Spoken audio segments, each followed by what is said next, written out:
நீங்க என்ன சொல்றாங்க காலையிலேயே காவல்துறை நாங்க அவங்க கேட்ட டைம் தான் கொடுத்துட்டோம். ம். இப்ப பிளாங்கா சொல்லும்போது தாவேக்கா மேல குற்றச்சாட்டா போயிடுது. அப்போ அவங்க குடுக்குறாங்க, நீ வரமாட்டீங்க இல்லையா?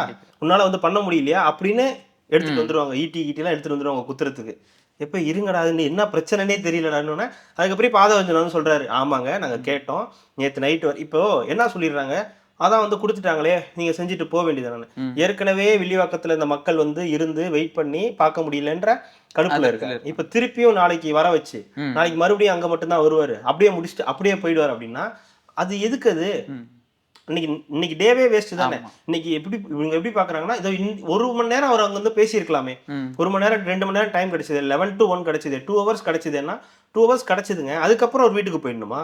அப்போ அவருக்கு ஒரு டைம் இல்லையா? ஒரு 15 நாள் தான் அவருக்கும் எல்லாருக்கும் 15 நாள் தானே. எல்லாருக்கும் 23ஆம் தேதி தானே எலெக்ஷன். ஸோ அப்போ அவருக்கும் டைம் வேணும் இல்லையா? அப்போ 48 ஹவர்ஸ்க்கு முன்னாடி ஒரு இடத்துக்கு வந்து ரிக்வஸ்ட் கேட்க வேண்டியதா இருக்கு.